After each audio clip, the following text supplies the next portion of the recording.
Hello everyone, welcome to examinees. This is Ajay Sharma.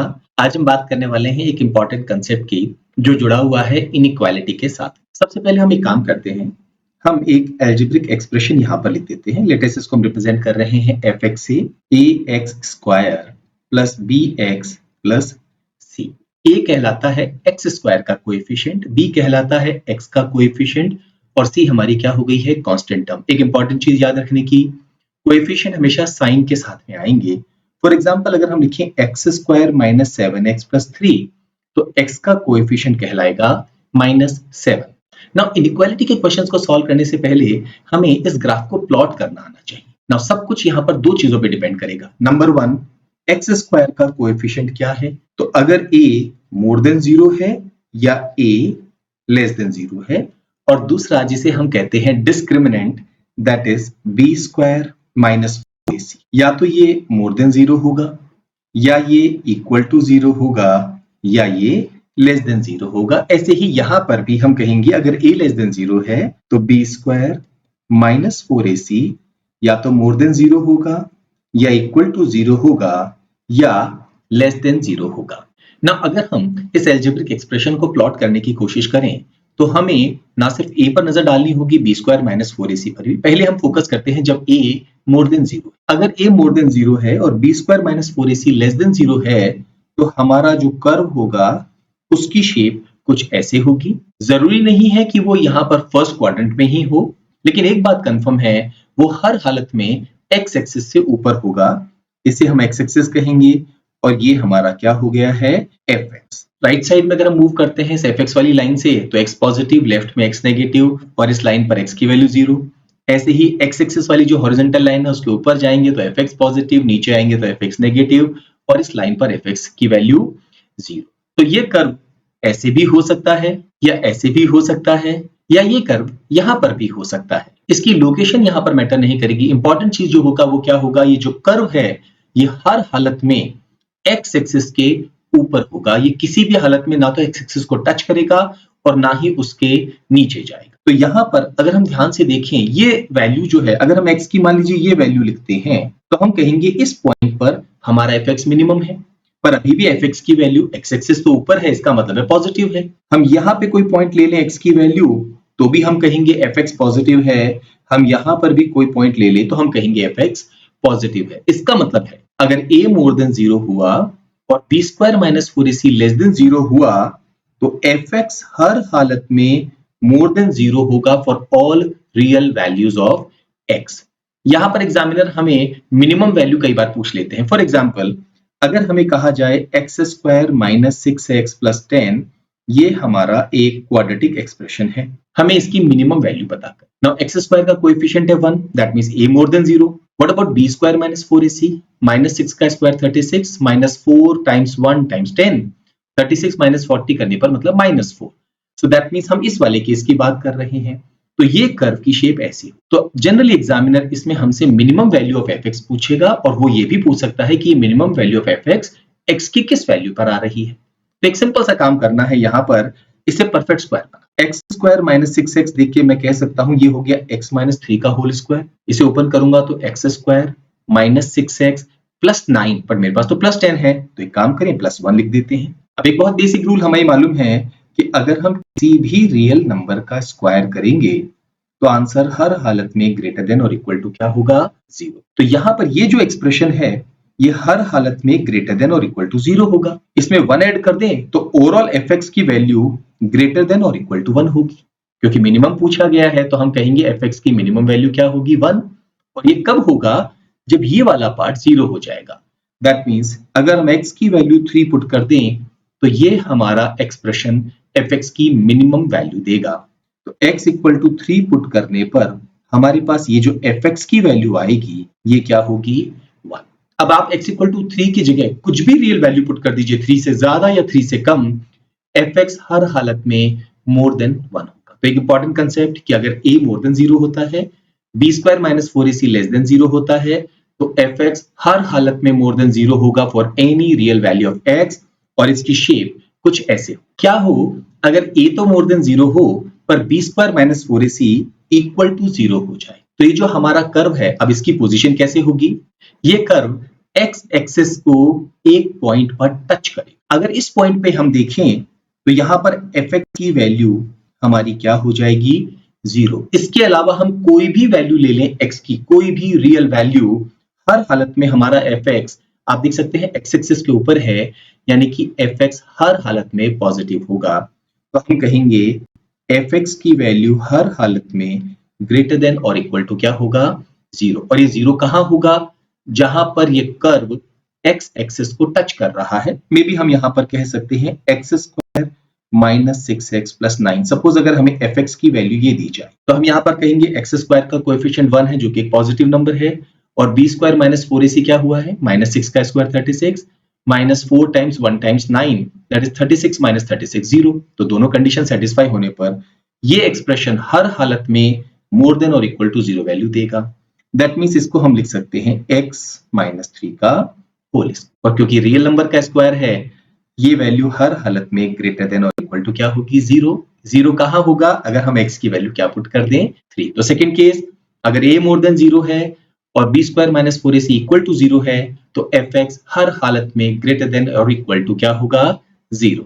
अब हम focus करेंगे थर्ड केस पर। अगर a मोर देन 0 है और बी स्क्वायर माइनस 4ac भी मोर देन 0 है तो हमारा कर्व कैसा दिखेगा। अब हमारा कर्व जो है वो एक्स एक्सिस को कट करेगा। अगेन इसकी पोजीशन हम यहां भी ले सकते हैं, यहां भी, इससे कोई फर्क नहीं पड़ेगा, बट ये एक्स एक्सिस को दो जगह पे कट करे। ये वो दो जगह है जहां पर एफ एक्स की वैल्यू क्या हो गई है, 0 हो गई है। तो यहां पर जो भी एक्स की वैल्यू होगी और यहां पर जो भी एक्स की वैल्यू होगी, यहां पर एफ एक्स 0 होगा। पर अगर हम एक्स की वैल्यू इस पॉइंट के बियॉन्ड लें तो आप देख सकते हैं कि एफ एक्स पॉजिटिव है क्योंकि वो एक्स एक्सिस के ऊपर है। अगेन अगर हम एक्स की वैल्यू इस पॉइंट से लेफ्ट में ले लें तो भी हमारा कर्व जो है यहां पर एफ एक्स जो है वो एक्स एक्सिस के ऊपर यानी पॉजिटिव है। सिर्फ अगर हम एक्स की वैल्यू इन दोनों के बीच में ले लें तो हमारा कर्व एक्स एक्सिस के नीचे है।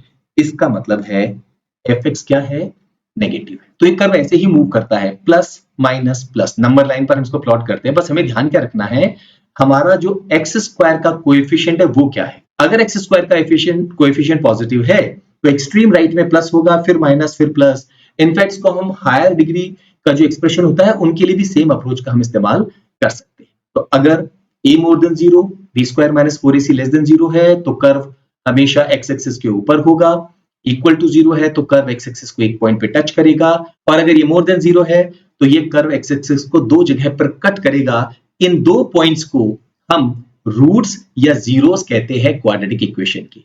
तो अगर मान लीजिए हमें कहा जाए X square minus 7x plus 10 equals to 0 और हमने इसे फैक्टराइज किया तो x माइनस 2 और x माइनस 5 आया, तो x की वैल्यू 2 और x की वैल्यू 5 ये दो कहलाएंगे इस क्वाड्रेटिक इक्वेशन के रूट्स या जीरोस, क्योंकि यहां पर fx की वैल्यू 0 हो गई है। हमने ये पॉलिनोमियल एक्सप्रेशन था, यहाँ पे क्वाड्रेटिक एक्सप्रेशन की बात कर रहे हैं, इसको इक्वल टू 0 कर दिया, इसको हम रूट्स कहते हैं। तो यहां पर कोई भी रियल रूट नहीं होगा। अगर a मोर देन 0 है और B square minus 4ac less than 0 है, हमें एक भी रियल रूट नहीं मिलेगा। इक्वल टू 0 है तो हमें एग्जैक्टली एक रियल रूट मिलेगा, यानी कि हमारे जो दोनों रूट्स हैं वो एक ही जगह होंगे, आपस में इक्वल होंगे। और अगर इस केस की बात करें, हमें दो रियल रूट मिलेंगे और दोनों ही रियल रूट्स डिस्टिंक्ट होंगे। एक बहुत बेसिक बट इंपॉर्टेंट कंसेप्ट है जो कि क्वाड्रेटिक एक्सप्रेशन के साथ जुड़ा हुआ है। लेकिन अभी तक हमने सेकंड केस को तो कंसीडर ही नहीं किया। अगर a लेस देन 0 हो और फिर ये तीन केसेस बने तो कोई फर्क नहीं पड़ेगा। अगर a लेस देन 0 है और B square minus 4ac less than 0 है तो हमारे कर्व की शेप कुछ ऐसे, पहले वाले केस में कर्व की शेप अपवर्ड साइड थी, अब ये डाउन साइड। और यहां पर क्योंकि लेस देन 0 है तो हमारा कर्व एक्स एक्सिस को ना टच करेगा ना कट करेगा। आइडियली हम कहेंगे कि अगर ये क्वाड्रेटिक इक्वेशन बना देते तो यहाँ पे कोई भी रियल रूट हमें नहीं मिलता। पर एक देख सकते हैं, x की कोई भी रियल वैल्यू ले लीजिए, fx की वैल्यू हर हालत में क्या होगी, लेस देन 0, क्योंकि ये x एक्सिस के नीचे है। यहां पर अगर हम इक्वल टू 0 ले लें तो क्या होगा, हमारा जो fx होगा वो हर हालत में लेस देन और इक्वल टू 0 होगा। हमारा ये कर्व कहां होगा, कर्व हमारा इस तरह से होगा, x एक्सिस को टच कर रहा है तो केवल इस पॉइंट पर fx की वैल्यू 0, अदरवाइज fx की वैल्यू नेगेटिव। और अगर यहां पर B square minus 4ac more than 0 हो तो fx जो है वो पॉजिटिव भी हो सकता है और नेगेटिव भी हो सकता है, यहां तक कि वो इक्वल टू 0 भी हो सकता है, डिपेंडिंग अपॉन कि वो कर्व कहां पर से कट कर रहा है। इस केस में हमारी शेप कुछ ऐसे होगी, ये कर्व एक्स एक्सिस को 2 पॉइंट पे कट करेगा, ये दोनों पॉइंट्स पर जो एक्स की वैल्यू होगी वो क्या कहलाएंगी, रूट्स। साथ में अगर हम इस पॉइंट के बियॉन्ड एक्स की वैल्यू लें तो एफ एक्स एक्स एक्सिस के नीचे है तो नेगेटिव है, इस पॉइंट के इस तरफ एक्स की वैल्यू लें तो भी एफ एक्स नेगेटिव है। अगर एक्स हम इन दोनों पॉइंट्स के बीच में ले लें तो एफ एक्स क्या होगा, पॉजिटिव। कर्व कैसे मूव कर रहा है, नेगेटिव पॉजिटिव नेगेटिव, और वहां कैसे मूव कर रहा था, पॉजिटिव नेगेटिव पॉजिटिव। एक बार ये अप्रोच समझ में आ गई, अब इनइक्वालिटी के क्वेश्चंस को डील करने में हमें दिक्कत नहीं आएगी। फॉर एग्जांपल हमें कहा जाए x - 2 multiplied by x + 7 is let us से लेस देन 0। हम इक्वल टू 0 भी ले सकते हैं डिपेंडिंग अपॉन द केस। तो सबसे पहले क्या करना है, ये देखना है कि x को x से मल्टीप्लाई करने पर x स्क्वायर का कोएफिशिएंट क्या आ रहा है, पॉजिटिव आ रहा है। और क्योंकि हमने इस तरह से फैक्टराइज किया है, इसका मतलब है b² - 4ac हर हालत में मोर देन 0 है, वरना हम ऐसे फैक्टराइज कर ही नहीं सकते हैं रियल वैल्यूज के लिए। तो b² - 4ac मोर देन 0 है, a जो है वो मोर देन 0 है, तो हमारा कर्व की शेप कैसे होगी, ऐसे होगी। और कर्व एक्स एक्सिस को दो जगह पर कट करेगा। कहां पर कट करेगा, इन दोनों को इंडिविजुअली अगर x 0 के इक्वल पुट करें तो x की वैल्यू आएगी 2 और x की वैल्यू क्या आएगी, -7। एक्स एक्सिस पर या ये कह लीजिए नंबर लाइन पर अगर इनको प्लॉट करूंगा तो छोटा नंबर लेफ्ट में, बड़ा नंबर राइट। क्योंकि मुझे इक्वल टू भी शामिल करना है, मैं क्या करूंगा, यहां पर एक सॉलिड लाइन बना देता हूं। अब ये कर्व की शेप ऐसी होने का मतलब क्या है, मान लीजिए कर्व इस तरह से दो पॉइंट्स पे कट कर रहा है, एक है -7 और एक क्या है 2।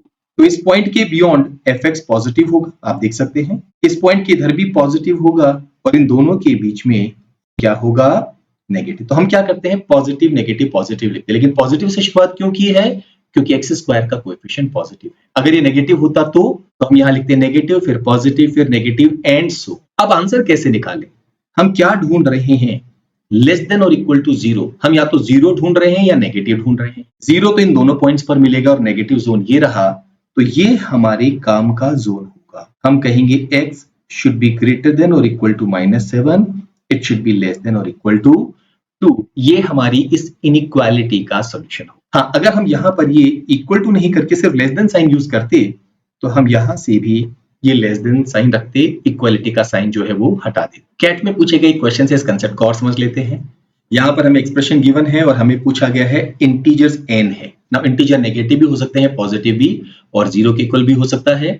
हमें इस इनइक्वालिटी का आंसर निकालना है। क्या करें, n - 5 multiplied by n - 10 -3 times n - 2 less than equal to 0। Open करें, ये हो गया है n² - 15n + 50 -3n + 6 less than equal to 0। Rewrite करेंगे तो n² - 18n + 56 less than equal to 0। इसको फर्दर फैक्टराइज कर लेते हैं फटाफट। n - 14 n - 4 less than equal to 0। दो वैल्यूज आएंगी n की, एक तो आएगी 4 और एक आएगी 14। नंबर लाइन पे हम इन दोनों को प्लॉट करते हैं, छोटा नंबर लेफ्ट में, बड़ा नंबर राइट में। n और n को मल्टीप्लाई करने पर n² आएगा और कोएफिशिएंट पॉजिटिव है, तो हम क्या करेंगे, एक्सट्रीम राइट में प्लस लिखेंगे, फिर लिखेंगे माइनस और फिर लिखेंगे प्लस। हमें क्या पूछा गया है, लेस देन और इक्वल टू 0, दैट मींस ये वाला हिस्सा, और इक्वल टू पूछा गया है तो इन्हें भी शामिल करना होगा। तो हमारी n की जो डिजायर्ड वैल्यूज होंगी वो होंगी 4 से लेके और 14 तक। 4 के राइट में मतलब 4 से बड़ा और 14 के लेफ्ट में मतलब 14 से छोटा, और इक्वल टू है तो दोनों को शामिल कर लीजिए। क्वेश्चन में हमें यहाँ पर रेंज नहीं पूछी गई है, पूछा गया कुल कितने इंटीजर्स हैं। 4 से लेके 14 तक हम n की 11 वैल्यूज ले सकते हैं, तो हमारे इस क्वेश्चन का आंसर 11। यहाँ पर एक और इंपॉर्टेंट कंसेप्ट काम आता है। मान लीजिए हमें इंफॉर्मेशन को फ्रैक्शन में दे दिया जाए, n - 1 अपॉन n + 2, और कहा जाए greater than equal to 0। Inequality के साथ एक रूल जुड़ा हुआ है, आप नेगेटिव नंबर से अगर मल्टीप्लाई या डिवाइड करते हैं दोनों तरफ तो इनइक्वालिटी का साइन चेंज हो जाए। n + 2 के बारे में मुझे नहीं पता कि ये पॉजिटिव है या नेगेटिव है, जब तक ये कंफर्म नहीं होगा मैं क्रॉस मल्टीप्लाई नहीं कर सकता। तो एक काम करते हैं, इसको पॉजिटिव बना दें। क्या तरीका है उसका, नीचे भी n + 2 से मल्टीप्लाई कर दो और ऊपर भी n + 2 से मल्टीप्लाई कर दो। अब नीचे वाला हिस्सा हर हालत में या तो मोर देन 0 होगा या इक्वल टू 0। याद रखिए फ्रैक्शन में डिनोमिनेटर को 0 किसी हालत में नहीं करना है, तो n की वैल्यू किसी भी हालत में -2 के इक्वल नहीं होनी चाहिए। अगर हम -2 के इक्वल ना करें फिर n की कोई भी वैल्यू ले ले, ये एक्सप्रेशन हर हालत में पॉजिटिव, और पॉजिटिव नंबर को हम क्रॉस मल्टीप्लाई कर सकते हैं, इनइक्वालिटी का साइन चेंज नहीं होगा। क्रॉस मल्टीप्लाई करके ये हमने हटा दिया, यहाँ पर क्या होगा, n की दो वैल्यूज आ रही है, एक तो -2 और एक 1। नंबर लाइन पर हमने इन्हें प्लॉट किया, -2 1, क्योंकि इक्वल टू 0 भी इन्वॉल्व है तो हम सॉलिड लाइन बना देते हैं। n को n से मल्टीप्लाई करने पर क्या होगा, n स्क्वायर, इसका कोएफिशिएंट पॉजिटिव नंबर है तो एक्सट्रीम राइट में लिखेंगे प्लस, फिर माइनस और फिर प्लस। एंड देन क्योंकि हमें पूछा गया है क्या, मोर देन और इक्वल टू 0, ये हिस्सा मेरे काम का है, ये हिस्सा मेरे काम। ये कौन सा होगा, अगर n की वैल्यू में ग्रेटर देन और इक्वल टू 1 पुट कर दूं। ये हिस्सा कौन सा होगा, अगर मैं n की वैल्यू लेस देन और इक्वल टू -2 पुट, पर मैं इसे इक्वल टू -2 पुट नहीं कर सकता तो मुझे इसे हटाना होगा। तो मेरी इस इनइक्वालिटी का आंसर होगा n less than -2 and greater than equal to 1। इन दोनों रेंज में से कोई भी n की वैल्यू ले लीजिए, ये कंडीशन सेटिस्फाई हो। क्या हम क्वाड्रेटिक एक्सप्रेशन से ऊपर भी मूव कर सकते हैं, जैसे कि मान लीजिए n-2, n+3, n-5 और कहा जाए लेस देन और इक्वल टू 0।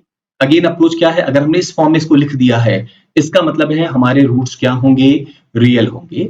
नाउ यहाँ पर n की वैल्यू एक तो 2 आएगी, एक -3 और एक 5। हमें इनको इंडिविजुअली इक्वल टू 0 पुट करना है। इससे हमारी नंबर लाइन पे अब हम इन्हें प्लॉट कर सकते हैं। सबसे छोटा नंबर सबसे लेफ्ट में, फिर 2 और राइट में 5। क्योंकि इक्वल टू है तो हम सॉलिड लाइन बना देंगे। नाउ यहाँ पर n मल्टीप्लाई करने पर n क्यूब आ रहा है और कोएफिशिएंट क्या है, पॉजिटिव, तो एक्सट्रीम राइट पे प्लस लिखेंगे, फिर लिखेंगे माइनस, फिर लिखेंगे प्लस, फिर लिखेंगे माइनस। कर्व इसी तरह से उसको कट करेगा एक्स एक्सिस को। हम क्या ढूंढ रहे हैं, लेस देन और इक्वल टू 0, नेगेटिव या 0। नेगेटिव मतलब ये, नेगेटिव मतलब ये कौन सा हिस्सा हुआ, 2 से बड़ा या उसके इक्वल, 5 से छोटा या उसके इक्वल, और ये कौन सा हिस्सा हुआ, -3 के इक्वल या उससे छोटा। तो हमारी इस इनइक्वालिटी का ये आंसर। कंसेप्ट मुश्किल नहीं है, बहुत सारे वेरिएशन और हो सकते हैं। कोशिश करेंगे कि धीरे धीरे आपके कंसेप्ट हर एक चैप्टर में हम बिल्ड करते रहें। Happy learning.